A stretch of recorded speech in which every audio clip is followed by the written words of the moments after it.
Hey everyone, I am back and we are going to continue reading from the mini book You Are a Badass by Miss Jen Sincero. This is such an amazing book, and as always, I will always recommend getting the big book. This is the mini book. They don't come together. The big book I ordered individually through Amazon. I think I got it for like 12 bucks or something. And then the mini book came with this awesome little badass button. So this is something extra. Why not? It's a lot of fun. If you're at work, you're traveling, or you just need something to kind of keep you on task and keep you focused. If you can't carry the big book around with you, these are always fun, and kind of sometimes you can use a little humor like this. You create your reality. Something simple to kind of just re-engage and get you back on track. Something like this while you're, at work or whatever, you could flip through real quick and kind of just align your thoughts.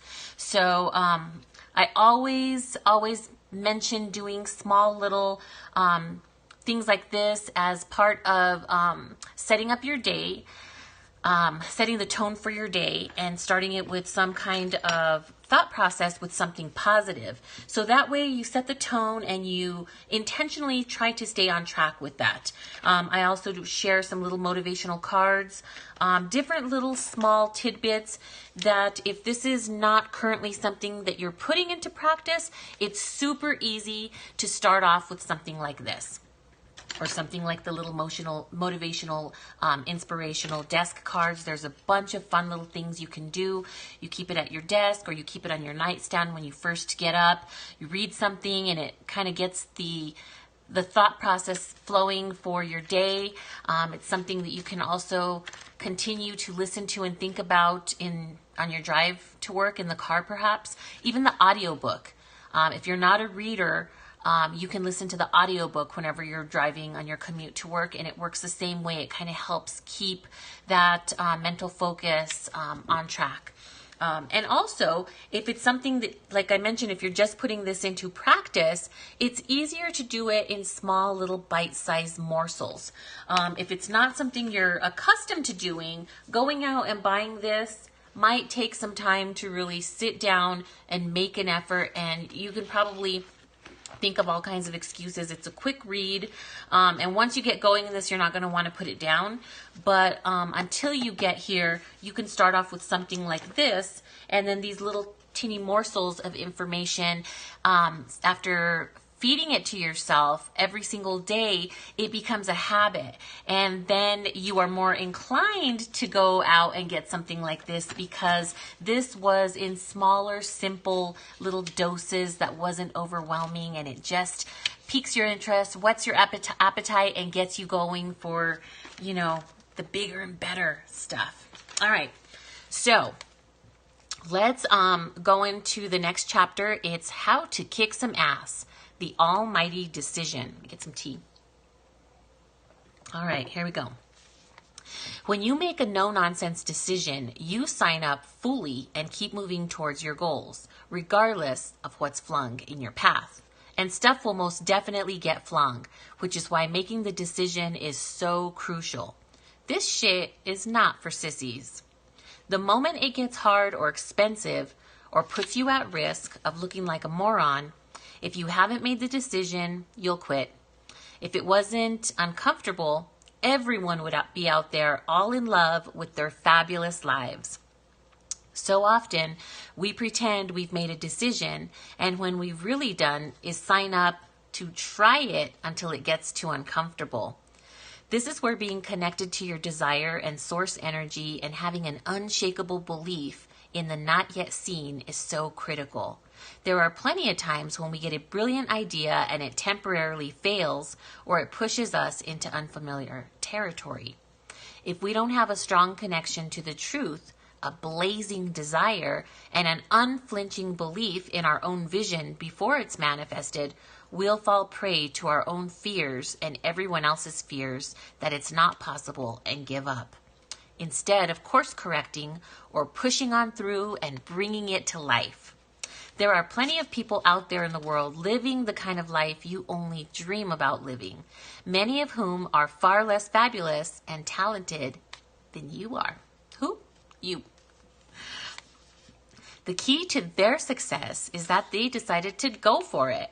They stopped listening to their tired old excuses, changed their lousy habits, and got the fuck on the fuck. Here's how you can too. 1, want it bad. If you're going to push through major obstacles to reach your goal, you can't just want to. You need to be in a full-on tizzy of excitement about what it is you're going after and hold on to it like a pit bull. In order to do this, you need to have the audacity to be honest about what you really want to do and what you should do. Believe it's attainable to you regardless of any evidence otherwise, and go for it. 2, eliminate the negotiation process. The old you, the one who has not yet decided to kick ass, is in the past.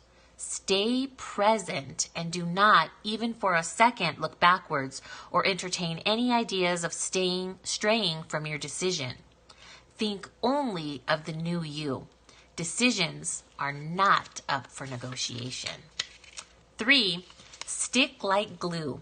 In order to change your life and start living a new one that you've never lived before, your faith in miracles and yourself must be greater than your fear.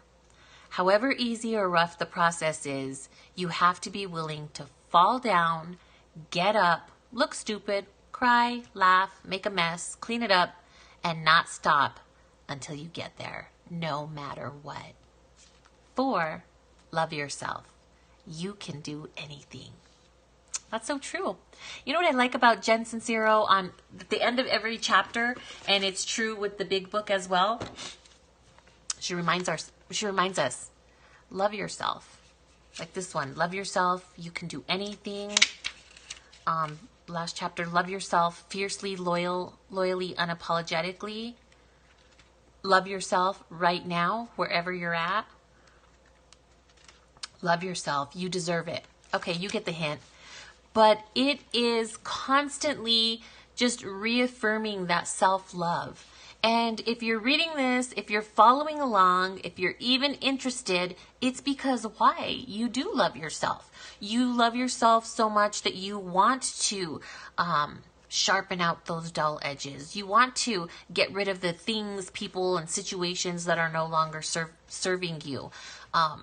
You want to be able to sharpen up your skills and not just watch everyone else living their dream life and living in their purpose and their passion, but you obviously want some of that for yourself as well. And good, congratulations, it's good. There's nothing wrong in having self-love and getting on a consistent and regular diet, I would say, of soul food. Not the kind you eat, but the spiritual soul food that nourishes your soul. A lot of times people get a little scared or turned off by the word spiritual or soul. Well, we are all spirit beings, so we're feeding that spirit. So there's nothing to be afraid of. It's not connected necessarily to any religion. It's whatever your personal belief system is, and it's just encouraging that, living in harmony with that, and being at your utmost potential. The best person that you could be, the best version of yourself, so that you live your life in abundance with your purpose, with your passion, and you leave your fingerprint in this existence. And who wouldn't want to do that with just nothing but positivity and things to really enhance who we are and the many talents and gifts that we have tucked away in here, when really, use your voice. Use your voice for yourself.